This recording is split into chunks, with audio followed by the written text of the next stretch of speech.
Broadcasting live every other Monday, hacked through a pirate frequency on the Imperial HoloNet, I welcome you to this installment of the Ragged Alliance cast, Episode 14, Return of the Scruffy-Looking Nerf Herder. I'm Char Nimbus, title character, your humble servant, and the voice of the Alliance. Many thanks, constant listener, for being part of the culture and community that is Boba's Ragged Guard. Thanks also for your ongoing engagement with the cast, whether by simply tuning in or throwing down on the holotables to give us something to talk about, or by going further and bringing us your ideas and segments for the cast, or engaging with our recent survey. It's not too late to get at that survey as we try and reshape this cast to serve you better, but it's last call for your input. So far, we've heard an overwhelming push for more focus on the holotables. Big thanks to our resource team for stepping up to fill that niche. Coming up later this episode, we have not one, but two new bits of their wisdom to drop on you. This show hits the airwaves every other Monday, and we kindly ask for your submissions by the Friday before. Come as you are, whatever way is most comfortable for you, whether that's through the officers in your own guild, with the @podcaster tag on the Alliance server, or just get at me directly there as well. The HoloNet is a world of big ideas driven by the little things. On the simplest level, we ask that you like and share this video, and subscribe to the BRG YouTube channel. But there's more you can do to help expand the reach and influence of Boba's Ragged Guard. Zinix, on recruiting and leading the communications team, has been working to expand our visibility into the worlds of Facebook, Reddit, Instagram, Tumblr, and Twitter. Please, if any of these are your playground, do what you can to help spread the word about who we are and how we do what we do. We've got a lot to get to ahead. Our regular feature on promotions and changes within the Alliance is up next.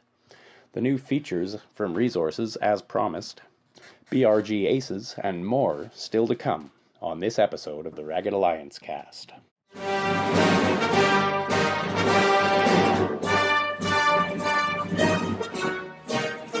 It seems things are always in flux in the Alliance. Let's look at what's been going on behind the scenes. I've mentioned prior just how much work the Alliance staff does in the dark depths to keep everything smooth on the surface. This episode, we'd like to thank a couple people for all the work they've done. The life of Morgan Freeman has gotten terribly hectic for the foreseeable future, so he's taking a sabbatical from his role as team leader of recruiting. In the interim, Feather Monkey slid over from his role as TL of Guild Liaison Team to help for as long as he could. But it seems the hectic bug is making its rounds, as Feather also has had to step down. These two have been relentless in their work to keep our Alliance brimming with talent, and we thank them for everything they've done to keep enough coaxium in our collective tank, despite what it took out of theirs. This, in turn, has pushed the hardest working man in BRG, Zinix 1, to don a new bucket as the new TL of recruiting. He's brought Rhaenys Targaryen of Sent by Ravens, Hondo of Laxed Out Pros, and Ludicrous of Censored aboard as well, to assist with outposting. With some fresh faces and a new approach, I'm sure we'll see some new faces gathered round the holotables soon. Thanks to all the new talent aboard the BRG recruiting team. I'd also like to thank and congratulate Tatooine Tumbleweed's newest officer, It's Ava. At risk of sounding like a broken record, there's a pile of work to be done, keeping everything running as it should. Thanks to the hard work of people like It's Ava, most of us can just enjoy the game without worrying about those little details. Many thanks to all our BRG staff, and especially to these newest members as they settle in. If you feel like you've got it in you to make a contribution of your time and effort, BRG would love to hear from you. Your guild liaison officer or guild leader can put you in touch with the right people. Up next, I promised you all a strategy video on the Wat Tambor special mission. I'll turn it over to Gil 118 to deliver the goods on spreading the love.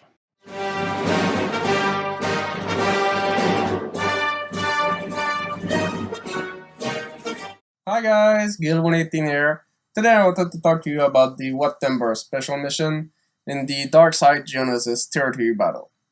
The gameplay in this video certainly isn't perfect, and I definitely could use the Hellfire tank more often. But you can still see the main idea that I'm going on with my strategy. The goal with the Geonosians is not to obliterate the enemies. The goal is to spread ability block around. What makes the enemies frightening is their special abilities, whether it is the massive AoE attacks, the revives from the medic, or all the annoying stuff like armor shred and expose. Basic abilities are nothing. If you keep everyone under ability block, they won't pose any threats and you'll be able to take them down one by one eventually. The only exception I would say is if you encounter an elite Mace Windu, since he can still two-shot any of your Geonosians, even with his basic. For him, try to control him by blinding him with Sunfac, removing his turn meter with Stagger, and if all else fails, try to keep your taunt up on the Brute, since you can always summon him back with your Brute Alpha. So how does all this work? It mostly works through the special effects that your Geos have on their special ability. Soldier applies Tenacity Down, Puggle applies Ability Block, and Sunfac removes any buffs from the enemy. By using these three, you can control most of the fight. Since all the Geonosians attack with each attack, all you have to be aware of is if you need the special effect of the Geonosian that's currently selected. For example, if the enemy doesn't have ability block and you have Puggle selected, you shouldn't use his special, unless you really need a class. And since Soldier applies Tenacity Down, you don't even need to load your Geos with Potency. You still have the default 15% chance that the ability block will be resisted, but there's nothing that you can do about it with your mods to remove that. As for the priority, I personally focus on anyone that can do an AoE attack since Geonosians are weak to them. Once these are under control, just go with whoever you find the most annoying. Just remember to spread the love around and to not focus fire on a single enemy at a time. And that's pretty much it, guys. I hope these tips will help you in the Wat mission. Have fun!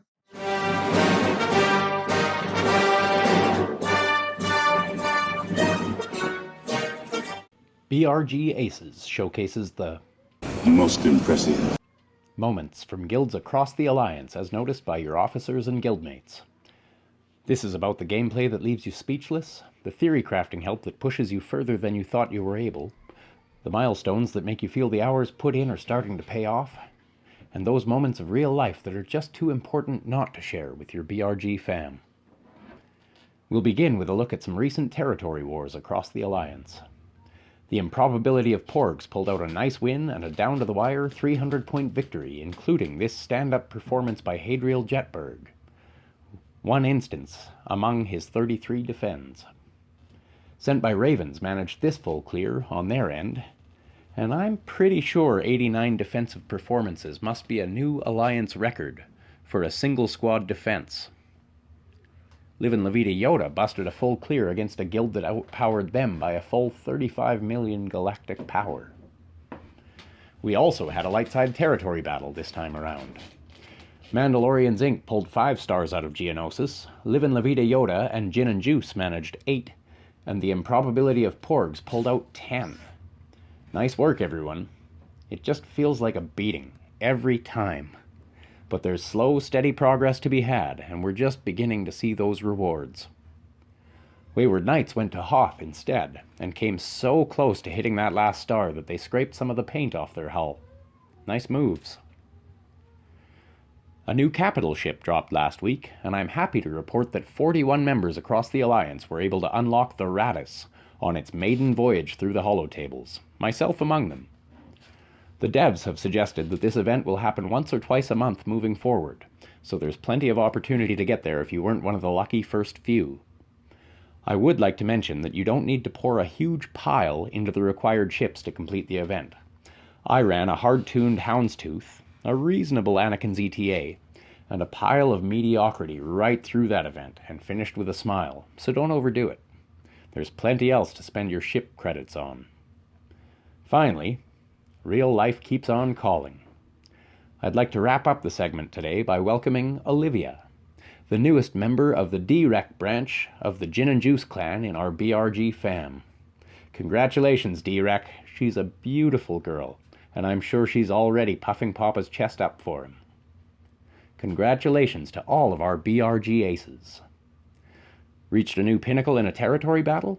Have a ravenous pack of solid Kyber GAC certified overachievers? Finally passed a new milestone? Help your guildmates get the recognition and prestige they deserve. Remind your officers to let us know about the moments that make you go, Yahoo! So that we can share them here and we can celebrate one another's successes. Next up, we've got a gem of a piece on running underpowered Padme mirror matches, thanks to Gorgatron, team leader for resources. But first, a quick word on expertise like his.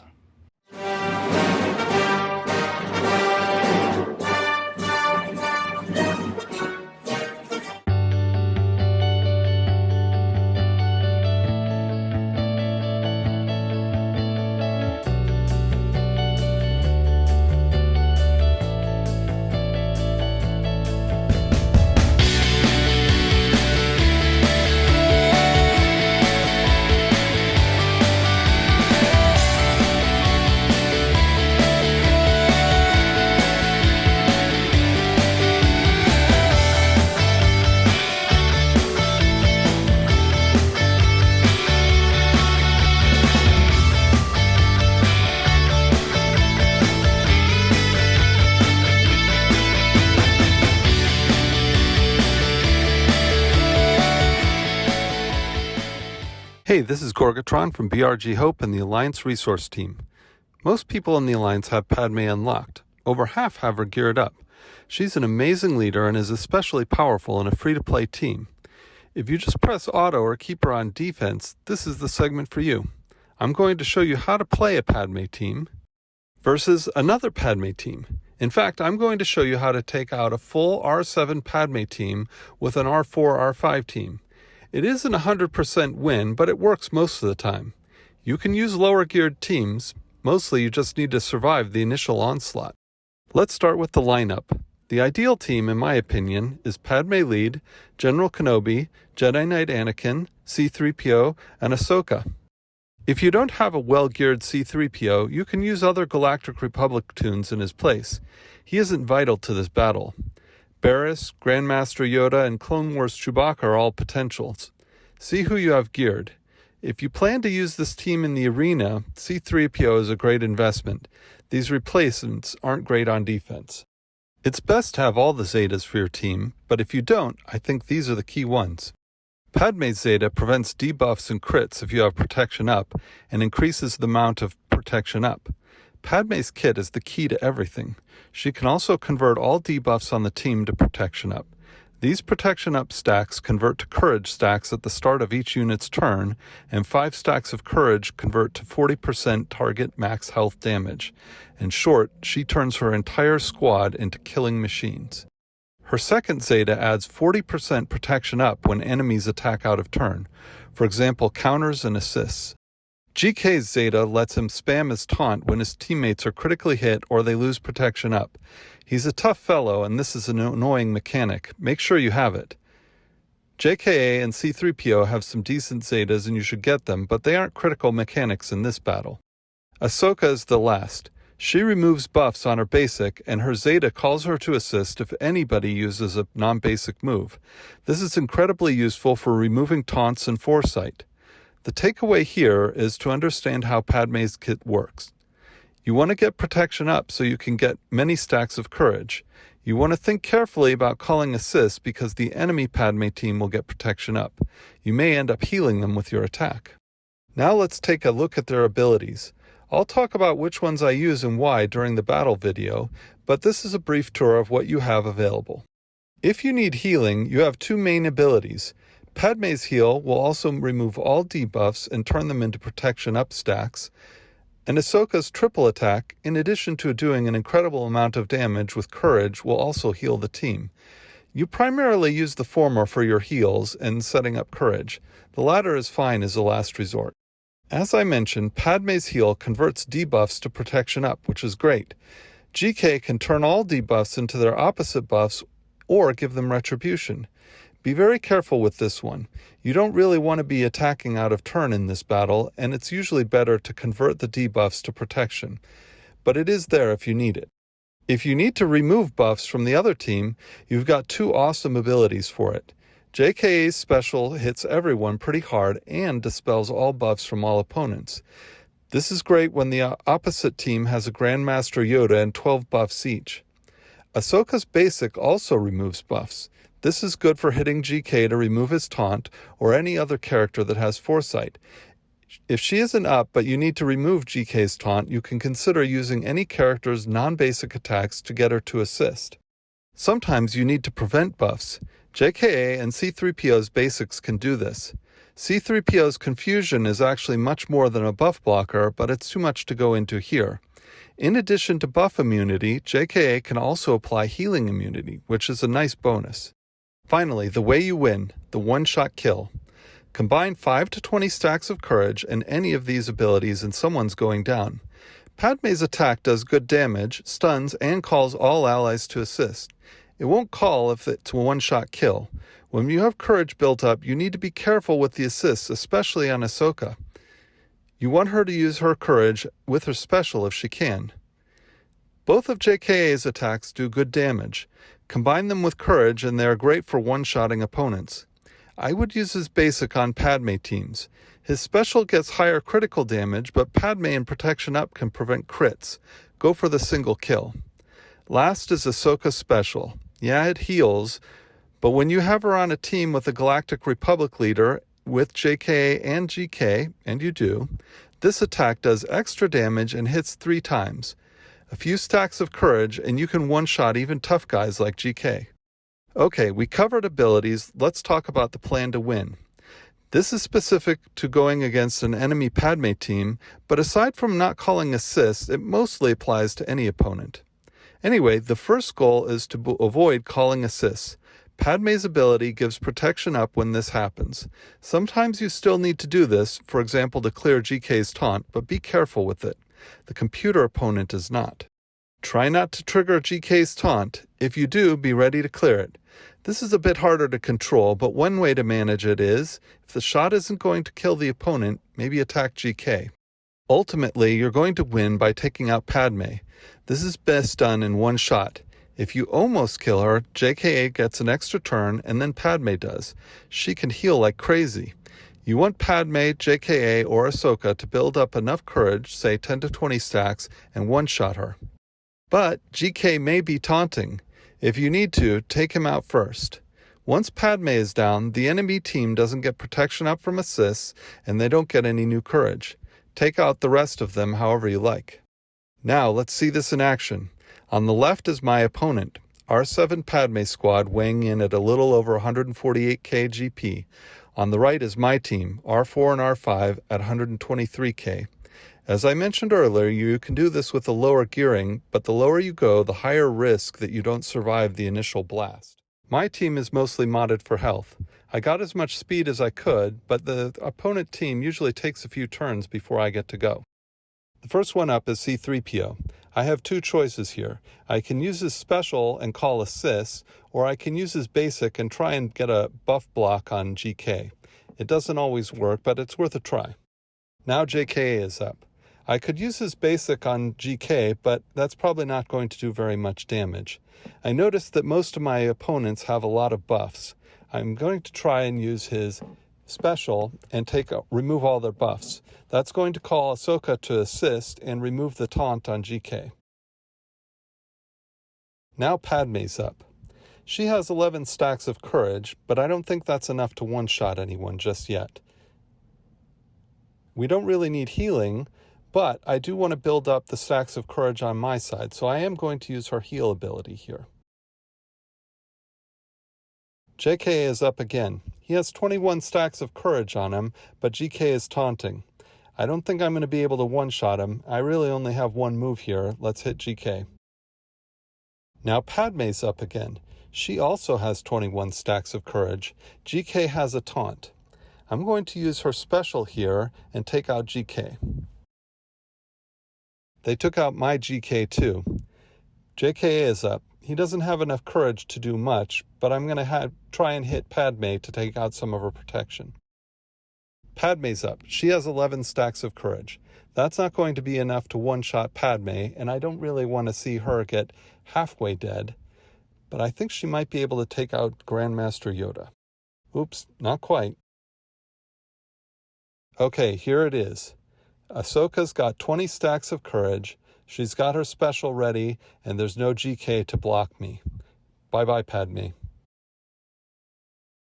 Now that Padme's gone, these guys aren't going to get any more extra protection up and stacks of courage. I can do whatever I want and take them out at my leisure. And that's it. My R4 and R5 Padme team took out an R7 Padme team. Like I said, this doesn't work 100% of the time, but it's reliable enough that I always try it. I hope you enjoyed it. Thanks for watching. Finally, I'd like to thank everyone for letting us all get to the surprises in all the new Star Wars content in our own time. On my end, Mrs. Nimbus decided that Valentine's Day was high time I got a chance to see Episode 9, and I appreciate how little I knew going in. Keep it up. I'm sure there are more of us who live deeper under their rock than me. Thanks for watching. Also, thanks as always to the BRG Alliance staff for the tireless work they do day in and day out. Huge thanks to our producers, J. Robertson12 and Zinix, and to the rest of the cast crew, whose hard work makes all this possible. Finally, if you have suggestions for segments, please reach out to me directly, or through your officers or GL. Also, the cast crew is always looking for a little help with the cast. Know a little about production? Want to get your feet wet on a fun project with a great crew? I want to hear from you. Until next time, BRG, may the Force be with you. Till then, this is Char Nimbus, voice of the Alliance, signing off.